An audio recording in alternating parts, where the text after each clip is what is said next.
to Integrative Family Medicine of Asheville's community event series. As Western North Carolina's first direct primary care practice, our mission is to provide accessible, high-quality healthcare that supports both individual and community wellness. Tonight's event is free and open to the public as part of our commitment to nurturing resilience and well-being in our community. We are broadcasting this event live on YouTube. After tonight, a recording of the event will be available on our website and the YouTube page. My name is Tom Everett. I'm a physician assistant and director of education at Integrative Family Medicine of Asheville. And tonight, we welcome Matt Kabat. Matt's an occupational therapist, as well as a Tai Chi and Qigong instructor. He's worked with adults for over 20 years in the area of rehabilitation to improve balance and gait, and to teach movement and energy for improvement in overall health and wellness. He offers both group and individual classes. Matt, thank you for joining us tonight. My pleasure. Thank you. So welcome to the very intimate evening of discussion of successful aging. So this is going to be an overview. I know the lecture was mostly billed as movement on successful exercises to promote balance and to promote gait. But really, as an occupational therapist, I have a broader spectrum of practice. And I work a lot on both social emotional aspects of aging, as well as basically rehabilitative resiliency, which is the real key, I think, here to successful aging. So let me just see if you guys resonate with any of these kind of misconceptions that our culture has around aging. So for example, I often see clients who often tell me about their struggles with aging as, I can't do anything anymore. I've really lost the ability to do anything that really matters to me. So I'm just going to sit here. Some of the other misconceptions that I often come across are things like, aging is just where you go over the hill and you're just on a steady decline. And there really isn't anything to do about it. It's just the way it is. I even had a patient tell me today that they called a physician at their family practice, and the physician's response was, well, that's just aging, to their complaint about having a serious health issue. And, I immediately said to them, really, that is an inappropriate response. Aging does not have to be these things. But if you resonate with these things, this is sort of just out there in our culture at this point. So really what we're looking for is the ability to have resiliency. Because the truth of the matter is we all face health perturbations. We all face difficult times where our health is not what we would like it to be. And it's especially true as we get older. We have, if we're lucky to live this long, we tend to have accidents, and we tend to get some that sometimes turn into chronic disease. And that is what being human is. We can't get that we do have things that we have to recover from. And that's fine. But what we need is a way to promote resiliency. And the resiliency is what takes us back to what I would call a level of successful aging. So successful aging is defined by a self-reported sense of physical, psychosocial, and self-aware wellness, regardless of whatever chronic conditions that you end up developing in terms of health perturbations or health problems that you have. So it's the opposite of many of those myths. We are not necessarily declining. We are not necessarily less than we have ever been. We may have other issues. But what happens is we end up entering a period of either stability or slight inclination of our health, our wellness, our happiness, our connections to other people. And that leads us to a very, very successful period of time where, up until approximately 2 weeks before we pass away, we are still doing everything that really matters to us. And that's the goal. That's where we really want to be. So physical gets a lot of attention because, as some of the people here who are present have already brought up, we end up noticing that perhaps we're not recovering from the stress and strain of exercise the way that we used to. Maybe we're starting to develop balance problems where we're not as steady on our feet as we'd like to be, or we remember ourselves being. For example, maybe we're still going out on hikes and we're realizing, well, I'm stumbling quite a bit more than I used to on the trails. Or maybe I'm having a harder time going uphill, right? So we do recognize those things oftentimes first. The reality is we do have a tendency to get a little weaker as we get older. But that does not necessarily mean we get less functional as we get older. And I'll take a second here and just discuss some of the broader issues that I often discuss with my clients or patients about the physiological changes in our body and how that drives some of the things that we recognize as kind of the chronic problems of being an older adult. For example, our senses tend to dim a little bit as we get older. We have a harder time hearing. We have a harder time seeing. So maybe we wear glasses and we squint a little bit more and we lean a little bit more forward. And maybe we don't hear as well, or we're not as comfortable with our balance. And so we don't reach way away from our center of balance as much as we used to. And before long, what happens is that begins to train our neurology to work in a very small area of our range of motion, typically in the 2 feet right in front of our torso. And not very wide either, about 1 foot wide.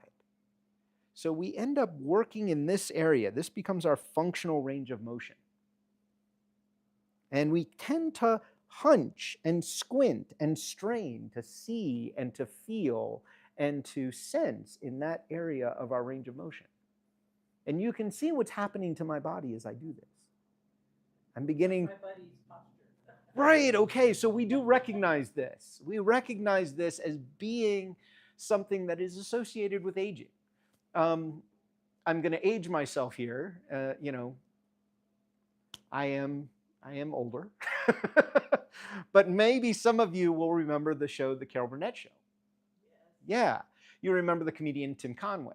Yes. He used to have this skit that I love as an example of what we associate the posture and the physical movements of aging to be.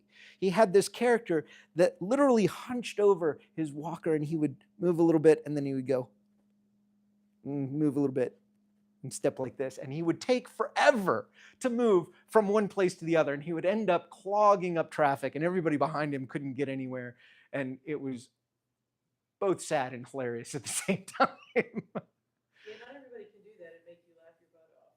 But Right. he was able to. Yes, he really was. And it was, it was a very empathetic, sympathetic sort of thing where, we've all known people and all kind of have some self-awareness that, we kind of end up there sometimes ourselves. So it is a thing that we can all kind of use to laugh at ourselves as well as kind of people who are getting older. But that is all a function of that normalization of working in this area of our bodies. Now, here's an interesting side. I'm seeing this more and more often in younger people. Do you want to guess why that is? Yeah, my friend's not that old. Right. Oh, wait, hold on. Oh, never mind.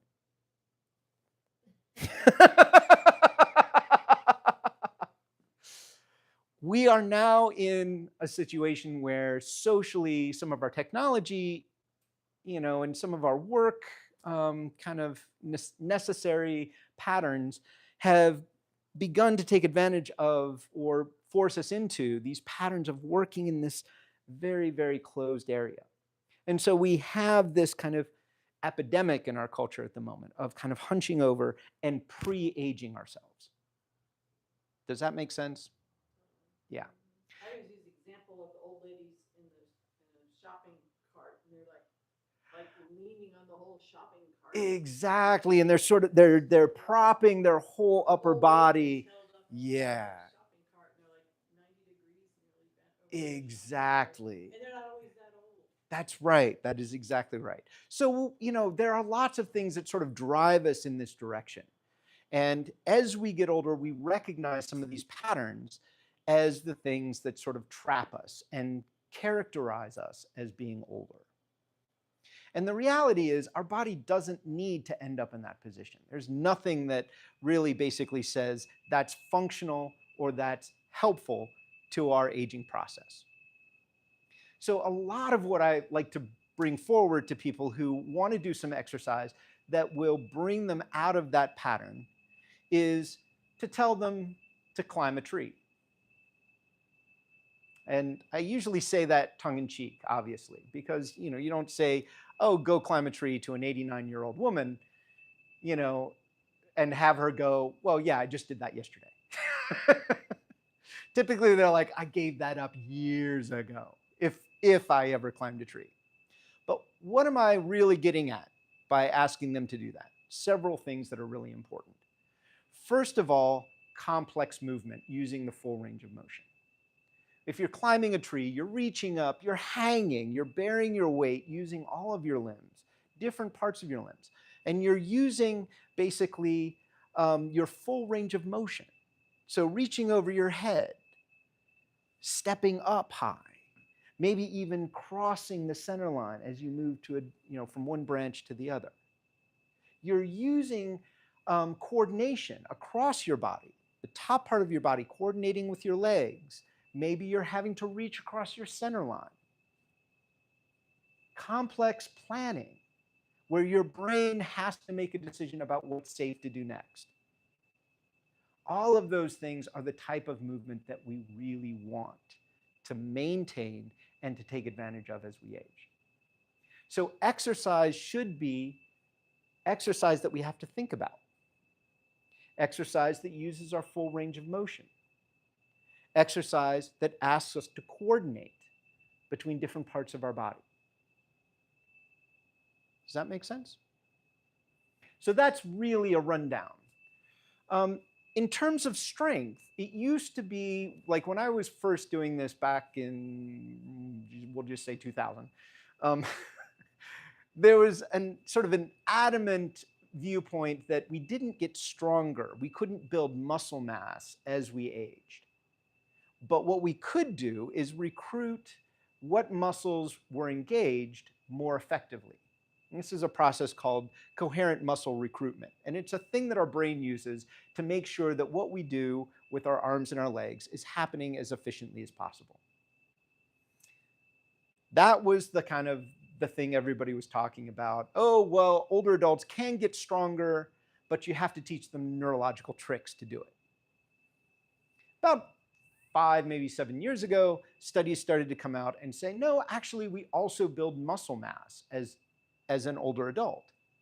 If we do weight training, if we do weight-bearing exercise, we can build muscle mass. And it is something that we can do naturally and effectively as we age.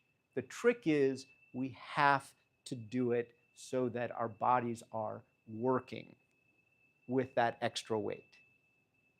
So gaining weight should not be such a bad thing. Yes.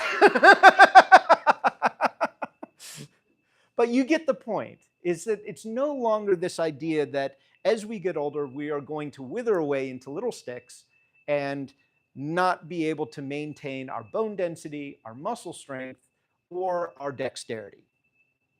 That is not a certainty at all at this point. If we do the right things, if we do weight-bearing exercise, if we continue to train our neurology, we will continue to gain strength in all of these aspects. So really, the idea that we're just headed downhill is not at all a reality. Most of the reason why we lose strength, lose dexterity, is because our behavior changes.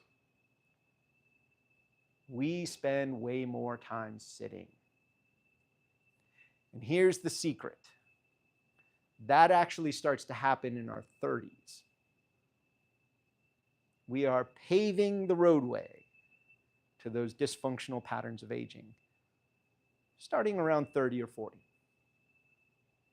So, the other side of that is it's never too late. We can start working on these things in our 60s, 70s, and 80s. And I have even started with a patient at 97 years old and had them, demonstrate remarkable shifts in their functionality. And I worked with that guy until he was about 104. And he was fantastic.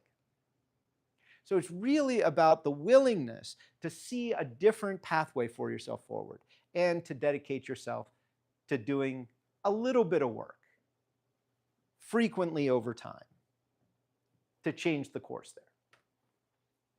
Now, here's the other thing that I really think is critically important and is under-discussed in terms of aging patterns.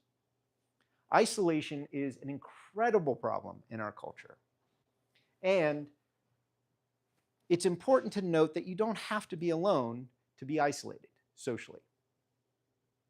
Part of this is also that sensory issue. As we have harder times hearing people and having conversations with people, we tend to end up in more and more isolated situations. There is a very close association between hearing loss and dementia. Hearing loss leads to dementia largely because we stop practicing socialization. Now, what I tell my patients is our brains are built to do two things. One, move us around safely. Two, to gossip. And again, I say this somewhat tongue-in-cheek. What we really are meant to do is to practice that socialization that's dialectic. In other words, when I say something to someone, I want to be patient and let them formulate an answer, say something back to me in a way that I have to think about it, integrate that into the way that I'm kind of processing things, and then maybe say something meaningful back to them. That process is actually incredibly complex. It is something that our brain is really meant to do and is healthy the more we practice that. In terms of isolation, think about someone you have lived with for long periods of time. How much dialectic actually happens with that person? I mean, again, I'm going to go back to the old comedy skits of the guy sitting at the kitchen table reading his newspaper. Yes, honey. Uh-huh. Sure. Yes. And meanwhile, she's saying, oh, I'm going to run off to Aruba this weekend. Are you coming with me? Yes, honey, I'm coming with you.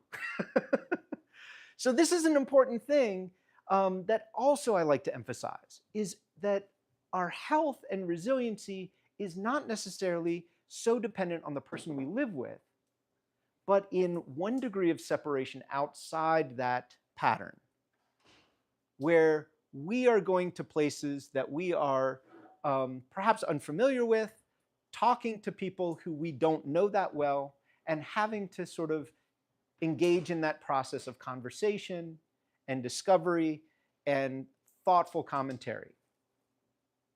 Does that make sense? Yeah. So I say gossip, but it's not really about gossiping. It is something that pretty much all humans are known to do.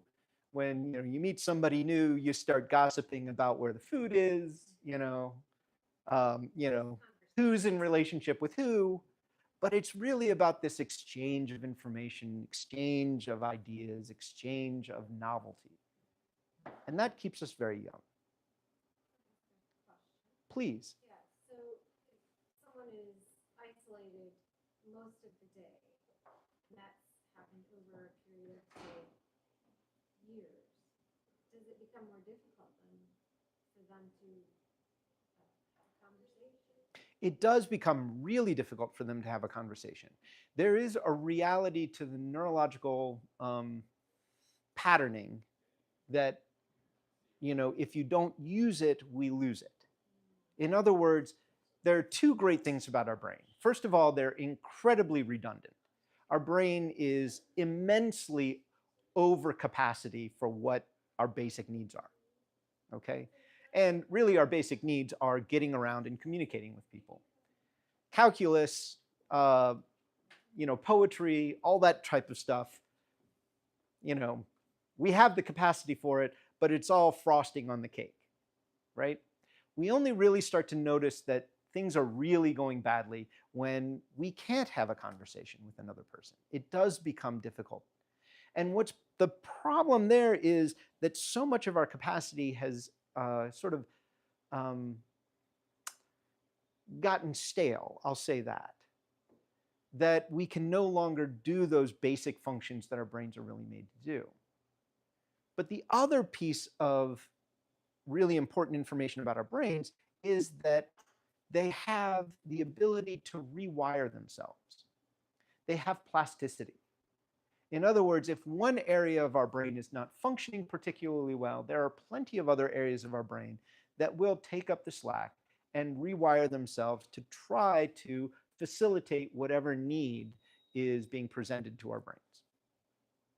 I would observe that our screen-based culture sort of ruins the skills of the conversation you're describing. Absolutely. I've noticed even more with AI. You can like say something and then diss it for the next 2 weeks. It doesn't care.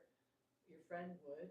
Right. It's very much a one-way path that we're trained into, rather than the ongoing exchange that takes patience and intention and all those things. And that's been going on for like 4 generations now. I would say that is absolutely true. And I would say also that it's even worse with AI, because AI is actually training itself. First of all, AI doesn't have a limbic system. So AI doesn't care what you say to it. Really, there is no feeling behind that really compassionate thing that it just said. It's basically all manipulation of language. And you can ignore it or get mad at it, and it doesn't. Your friend would. But And all it's programmed to do is try to keep you engaged. Yeah. So that's an important thing to realize with AI. It's really not, there is no feeling, there is no person behind that language. It is basically an algorithm trying to keep you engaged. Now, here is the other part, is that oftentimes in our culture, and I see patients in their homes. So I actually go out to patients, see them in their natural environments, and get to see basically what they're like in the wild. When I go into a patient's home and they have their TV on, they've got basically their house is a wreck. They have 2 seats and a giant TV that is blasting out all the time, just, TV stuff. I get really worried, because to them, it may feel like there's a connection or a process of engagement between them and the TV. But really, it doesn't stimulate any of that dialectic exchange that I was talking about. It is all one-way traffic. If you yell at your TV, if you throw tomatoes or popcorn or cans at your TV, it doesn't care. It's not going to change its broadcast. It's not going to react to that.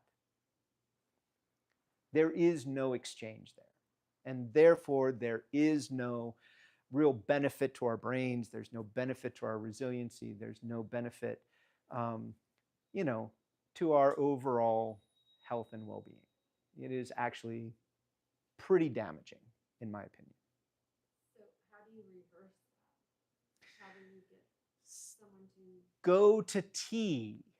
Go have lunch with your friends. Go contra dancing. Yes. Okay. So one of the things that this brings up a really interesting thing. One of the things that I Contra dance professional, full disclosure. you probably know my family members. I don't dance a lot, but my family members have been contra gypsies for years. Oh, awesome. What's their name? Kabat, Bruce, and Charis. Okay, I haven't met them yet. They live here? Oh yeah, they live here. They go to the farmer's ball. Oh yeah. Yeah, all the things on your thing you can get in the 9s at any time. Exactly. And what I was going to say is, back a step, looking at the physical exercise that seems to be the most nurturing to us as we age is actually going dancing, partner dancing. Partner dancing is the number one exercise to keep you healthy as an older adult. Now, I do usually say this, but I didn't say it tonight, but I'm glad you brought that up. And again, it has all the things that you're bringing up. It has It's that easy too. it has that exchange, and what's even better about it, it has not just dialectic conversation, it has physical engagement that requires that type of reactivity. And that is the absolute best thing you It's can like do for all your yourself. things there. You have to do all those things. Exactly, exactly.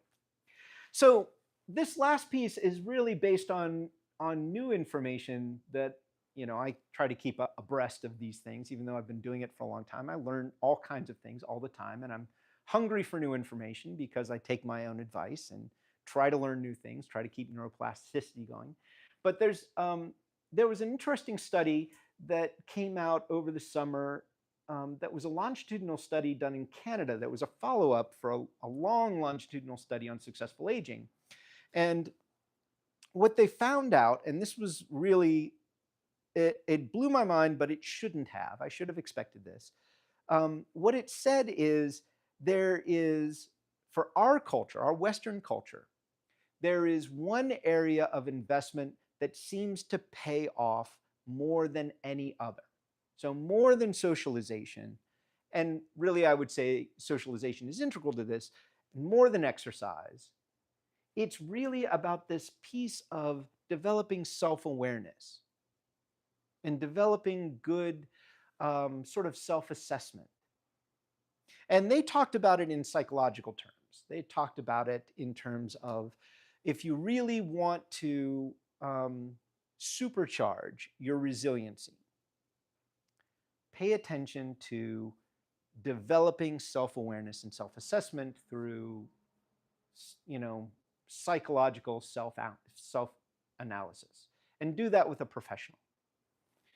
And it was surprising to me because it was such a clear result. They said of all the people in the longitudinal study over a long period of time that they surveyed before they had a health perturbation or a health problem, it was the people who were working on that sense of self-awareness and sort of self-help that ended up recovering to the highest level of successful aging 3 years after their health perturbation. Say, for example, someone gets cancer, whether or not they return to full health and full functionality, and that idea of self-reported fulfillment, regardless of their chronic health problems. The people who were working on this idea of self-awareness were 5 times more likely than other people in the study to recover fully. So they were saying, work on this psychological piece, work on this sense of self-assessment, and that seems to do a lot to supercharge that process of resiliency. Have you yet heard of German New Medicine? I haven't. Well, it'll cure anything through self-awareness, basically. They consider cancer the healing. So I understand the concept of that. I'm giving you like the little Sure. elevator speech. There's a lot to it, but one of the international experts lives in Black Mountain. Interesting. I'll have to look that up. I'm not familiar with it at all. Oh, it's But very I do understand the concept, though. It makes sense to me that the concept is there. First of all, boy, it's been But 15. it goes into, it's not just like I think of. I used to read Louise Hay. You might have heard of that. You can heal your life. You've got a problem here. Say this affirmation every day, and it changes your vibe and your awareness. And by God, it works. They actually do the science of it. What element of your endoderm, mesoderm, ectoderm are you adding cells? I mean, it gets into the weeds of the physiology of it pretty deeply. And for every condition, I mean, it's a huge body of work that was suppressed, of course. And it's now, they're trying to sneak out. And really, one of the international experts is in Black Mountain. That's really interesting. I do understand the concept of it, and it does make sense to me. I'm unfamiliar with the specifics of it, so I'll have to look into that more. Yeah, it's very powerful. It's amazing. Well, I'll say this. About 15 or more years ago, my mother ended up with stage 4 ovarian cancer. Got a very low survivability. And one of the things that one of my mentors was sending me at the time was research about the connection between stress and your emotional state and the development of cancer. And there is a metabolic connection there. There are, stress does change the metabolism of certain areas of your body, which then end up creating the right conditions for cancer to develop.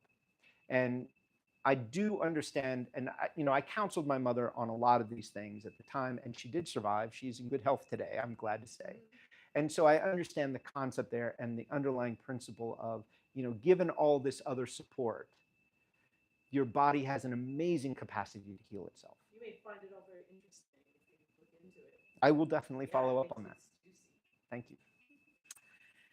I had another question. You said you professional help Mm-hmm. for that. So I do recommend professional help, but it doesn't always have to be traditional psychoanalytic help. So there are plenty of ways to find other people, other communities, other groups that are intentionally trying to facilitate this sense of self-awareness. And I don't want to get too thick into the weeds of all the different ways that that's possible, but traditional psychoanalyst or psychological care is not really the only way that that happens. I would encourage you to whatever way feels comfortable to you to try to find ways to continue to learn and learn about yourself. And kind of what I tell people is what you're doing is you're gaining a vocabulary for your own emotional and psychological states. And having that vocabulary is instrumental in you being able to tell when things change and to be deliberate about your reactions to things. So maybe you mean just like someone to help you understand the signs to look for or just how to interpret your body. Yes. Your thinking. Yeah, all those things. Call up Andy in Black Mountain. All right. Maybe I'll get his- So, really, one of the critical things about all of these pieces is that it does require your investment of your time and your awareness. It doesn't work if you do any of these things sort of rote. In other words, you can't just follow a prescription. You have to discover, you have to learn, you have to explore. And that's also something that's very fortifying in terms of making it easier for you to age successfully. You have to keep curious. And there's a lot of talk about that right now in successful aging. People who are not curious tend not to age very well. So everybody's like, oh, be curious, go find stuff to be interested in, blah, blah, blah, blah, blah. But I would say it's really a fundamental principle of all these things. Pick up the fiddle. Yeah, a musical instrument is incredibly good at reorganizing your brain and getting cross communication for different parts of the brain. And it's very fortifying and very preventative for a lot of different types of dementia or developing I dementia. get students who would take it. They didn't love to play the fiddle, but they had to do something. My next door neighbor's a neurologist, Mm-hmm. and when he retired, he decided he was going to take up learning the cello for that exact reason. And that's what he does. Yeah, you do have to network all this stuff that a non-musician never has to network. Exactly. So, Exactly. even if you suck at playing it, making yourself go through it, it's looks like a fiddle lesson, but it's really a brain development. Absolutely. You say, Absolutely. I'm the cheapest therapist in Buncombe County. Just gonna take fiddle lessons. It's only $40 an hour. Yeah. So I definitely think that is a really, really positive way to kind of approach this whole process of learning and continuing to invest in yourself. And it's expressive too, which is really great. So because the whole tonight's lecture was billed as improving gait and balance through some physical exercises, I thought I would throw some of my favorites in there real quick. Because I know this area really well, and because part of my segue into working with older adults was through teaching Tai Chi and Qigong as a successful intervention for aging and recovery from illness.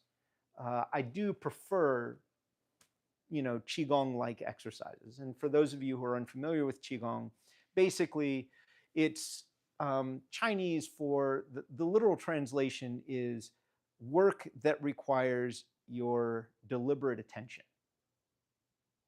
And I love that. I love that simplicity and that directness for it. It also tends to be a lot of the things that I described when I was talking about climbing a tree. It tends to require cross-body coordination, integration of planning, complex motor movement, attention, self-awareness, and breathing, which is also a nice way to regulate your nervous system, to kind of hack your nervous system a little bit. So let's go ahead and practice some of these things. We've got plenty of space in here. So I don't know if the camera angle is sufficient to see my feet at all. Okay, fair enough. Close enough. So the most basic exercise that I love to teach is just being able to shift your weight one side to the other over one base of support or one leg, and then be able to bring it across to the other side smoothly. And then, if possible, if your body allows it, to sink a little bit and to allow your center of gravity to drop towards the floor. And again, we want to think about the alignment of the leg so that we're not damaging the joints of the knee and the ankle or even the hip. So we want to think of our knee going generally in the same direction as our toe, and for our feet to be splayed slightly. There are lots of... Exactly, Tai Chi or Qigong. Tai Chi is a very specific type of Qigong practice. So Qigong is generally an umbrella term that includes all kinds of stuff. And then Tai Chi is within that a particular practice of martial arts applications with this idea of, breathing, intention, slow, deliberate coordination of the body, that sort of thing. Does Falun Gong count as a Qigong? It does, yeah. In fact, it's a very specific type of...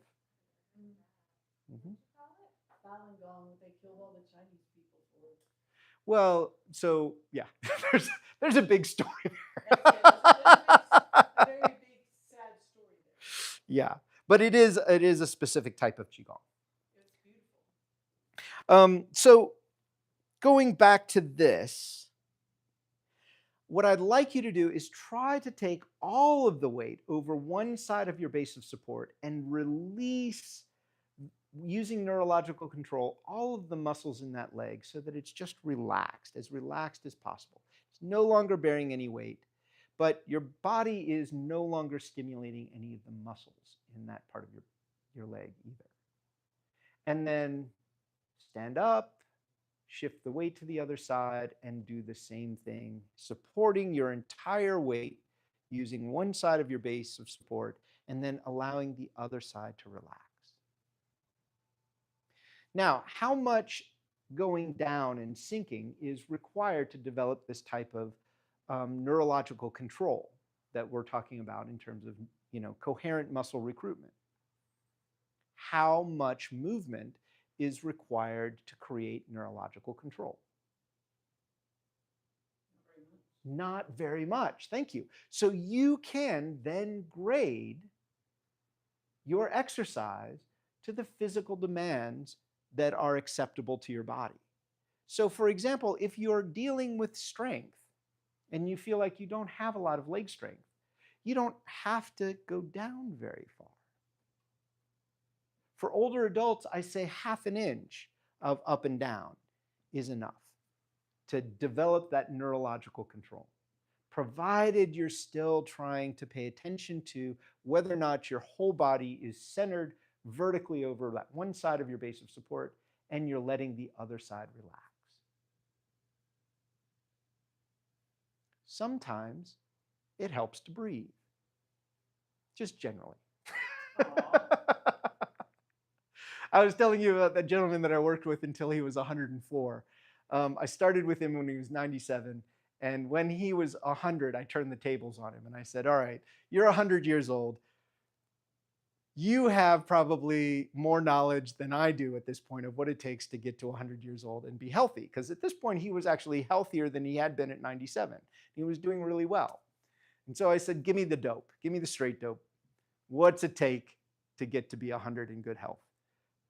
He said, just keep breathing. So I took that to heart. So again, breathe in and let yourself come up, shift over to the other side. And then as you breathe out, you can sink. And if you want to be a little bit more demanding on your system and you want to test your facility at shifting your weight a little bit more, you can actually go ahead and lift that leg off the ground. Yep. Put it back down. Don't put your weight on that leg. Let it relax. And then go ahead and shift your weight. And lift that other side up off the ground. Put it back down, but don't put any weight on it. Very much so. So again, these are the reasons why dance is also really, really fortifying as we age. Is you practice all these things, but you're distracted by the music and the sociability and like that really cute person that you're dancing with. It's great. It's a good time. If you want to add more complexity to gain more benefit here, you can then do more movement. But it scales depending on what your capacity is. You don't have to do everything. The more important thing is to do what you're doing mindfully, with awareness, and do it well and slowly.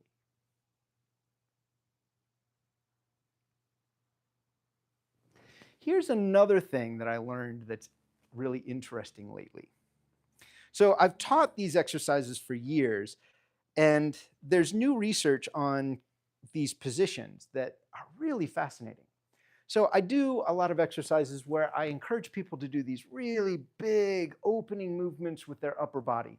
And I usually teach it to go back to the concept that we talked about earlier in terms of our neurology dimming a little bit and our range of motion sort of shrinking into this area, right in front of our torso. I encourage people to do these big movements, to stretch and to look at their hands and to really track the full range of motion, as big as possible. And to really use your eyes and your ears to sort of extend out into your full range of motion. And again, here I'm doing a sort of a complex version of this exercise. I'm shifting my weight from one side of my base of support to the other, as well as doing these big movements with my arms and my shoulders and the core movements of my body. So something I learned this week is that there's new research coming out that basically says this movement of opening your torso and stretching almost as if you're going and yawning reduces blood pressure but does not increase heart rate. No, this kind of stretching, this big open. And I've taught it in lots of different ways. I've taught it like this. But it's interesting that they think now that the reason why this feels good to us and why we end up with a euphoric sort of feeling at the end of that is it's very good at reducing our blood pressure without increasing our heart rate. My body always loves to do that. I figure I was just giving it some space so the blood isn't all Yeah, crunched into one area of our body. And our breath, and the whole thing is like this. Sitting there for 2 hours, and Right. everybody's all right already, Let's do something else, please. Please open it up now. Right. So these are the basic exercises that I typically use for encouraging people to extend their control over their balance, to be more aware. Again, and if you're having trouble with balance as far as your lower body is concerned, I really like this exercise that encourages you to be able to stand on one leg and be able to manipulate your balance up and down and put the other leg down without committing your center of balance to that other side. That is an incredibly helpful technique to maintaining your balance, and especially your dynamic balance. As we talked about before, we start noticing that maybe we're tripping over things a little bit more when we're on the trail, or it's harder to go uphill. This exercise is really, really good for those things. Isn't there something about how many seconds can you stand on one foot is how many years you have to live? I don't think that one is true. But there are analytical tests that we often do with patients when they're having balance problems that are ways for us to gauge progress. How long can you stand on one leg? 30 seconds? Well, you're probably in pretty good health.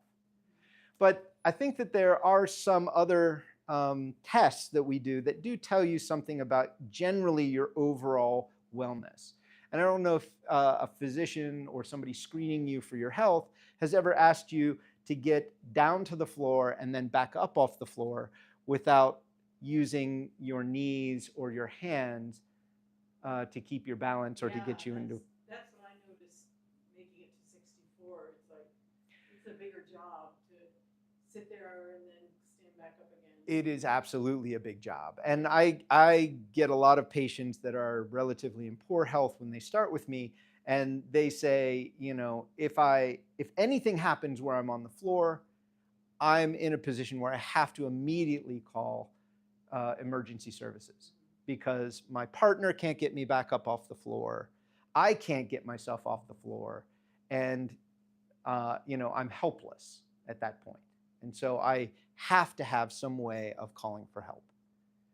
And there is a clear connection between that ability of getting off the floor successfully and your overall well-being. So if you want to play around with stuff like that, I can suggest some things, but that's a fairly advanced thing to do. If you want to play with it, I can suggest some things. But I'm curious then if you feel like it, because that's just what I noticed. I need all these other muscles to get up off the floor. Yeah. Well, let me wrap up this talk. Okay. I think I'm hitting about an hour. Something in the neighborhood of an hour. And are there any other questions? I'd love to answer any questions. Getting up off the floor. Yeah. Okay. So I'll give you a couple of strategies real quick. It's a little bit of an embarrassing thing to do, in a space that isn't really built for being on the floor. But some of the things that I often tell people in terms of strategies to try to follow when you're doing this, especially getting down to the floor, is do your best to use the parts of your body that are not going to be damaged. Land on the parts of your body that are not going to be damaged. In other words, please don't put out a hand and try to catch yourself on the way down with your hands.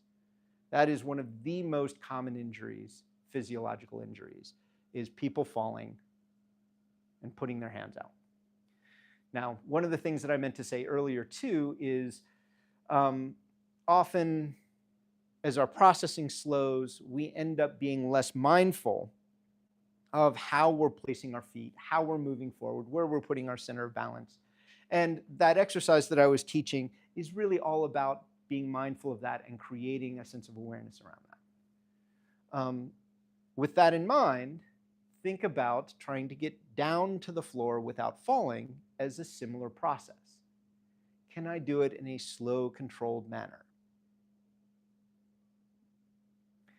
Oftentimes, when I work with older adults who have fallen, the process is I was walking my dog, I was minding my own business, I was thinking about something, this cruise that I'm going on next week, and the next thing I know is I'm on the ground with my face all scratched up, and I had a broken wrist, or I had a broken hip, or I had a broken knee. They're unaware oftentimes of that process of going down to the ground. So this process of getting down to the ground is also about being familiar with the intentional direction that your body is going to go when it falls. Now, where's my base of support? Yep. What happens if I lean away from my feet? Compensate or go forward. And if I don't compensate, let's say my feet are not fast enough to keep up with my body weight. You go forward. With what part of my body? Shoulder, head, chest, hand. Yeah, exactly. Does that sound like a good strategy?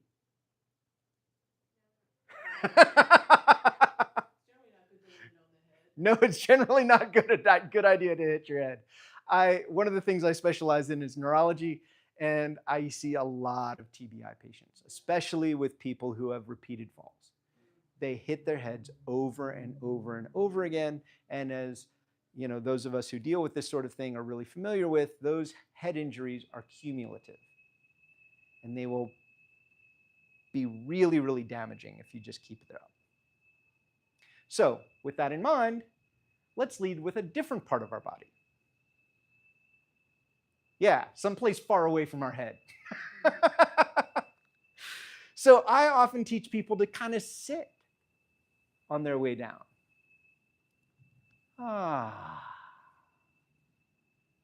Yeah, go ahead and sit. My knees don't like that. Okay. Well, Even since I was a little girl, my knees. One of the other things about this exercise that seems so simple is it's very nourishing for your knees. Yes. And again, as you go deeper and deeper in your exercise, as you build up strength and the joint becomes healthier, you basically get closer and closer to the floor until you can do almost a full squat. Yeah, it's a difficult thing to do. Keep your balance. So what do you suggest for a person that has a stretched ligament on the side of the hip? Strengthen and stretch those muscles that attach to the knee. So that would be stretching. Yep, and yeah, exactly. Yep. So the stretches that I like to do are like this, or I actually do kneeling stretches on the ground. I can't really do it without taking my shoes off, but I kneel on the ground and basically I stretch backwards, and that will elongate the quadriceps.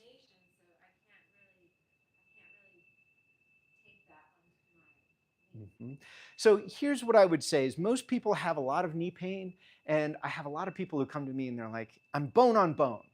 My orthopedic doctor, he just says I'm bone on my knee and there's just nothing to do about the pain. I'm like, it's not your bone that hurts. I get it that you've stripped away the cartilage and the bone, the joint is unstable, but it's not your bones that hurt. You're catching tissue in there. You're catching nerve tissue in there. And one of the most effective things at helping that pain is to continue to do stretching and strengthening exercises with that joint. And if you actually have an orthopedic injury with, say, your knees, really doing weight training without weight bearing first to rehabilitate the joint is a good first step.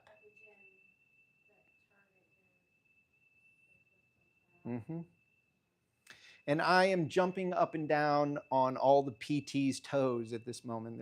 There's a bit of a rivalry between physical therapy and occupational therapy. They usually handle the legs.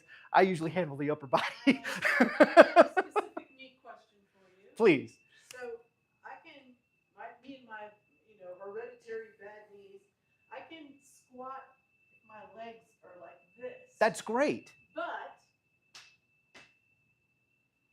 Yes. To do that, that's where it's very dicey and weak and wobbly and not happy. So what do you do? Let me give you another pearl.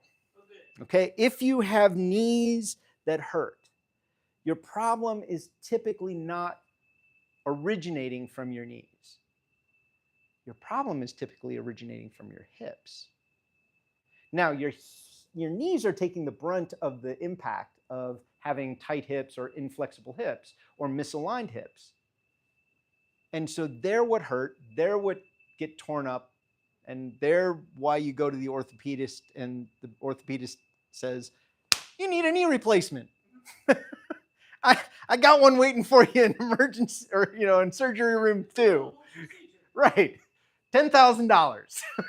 No problem. All right. But the reality is it's often the joint closer to our core that is the original problem.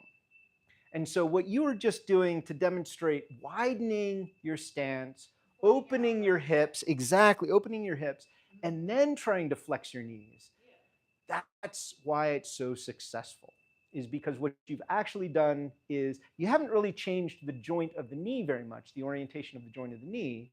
The knees are basically, a single hinge joint. These joints are three-dimensional. If you realign those, these will bear the weight better. In other words, I'm actually keeping my center of balance closer to my knees. So how do those people squat who can just go, oh, baby, let me sit down here for 10 minutes and, tie your shoe or whatever, like without the opening? I mean, people do it. People do it. I'm envious.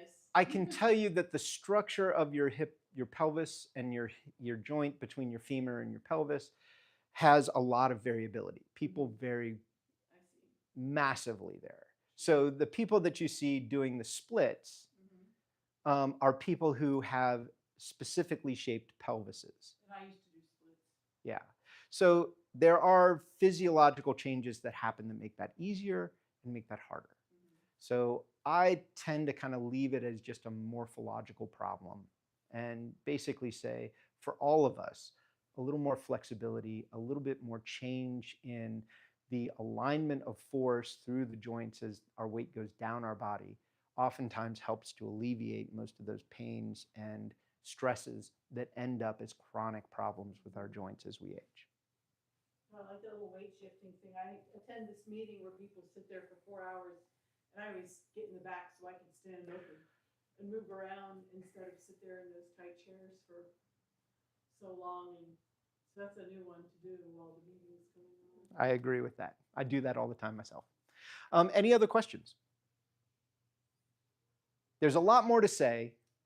Maybe I'll give another talk sometime. We'll see how this goes. All right. Anything else? Thank you. My pleasure.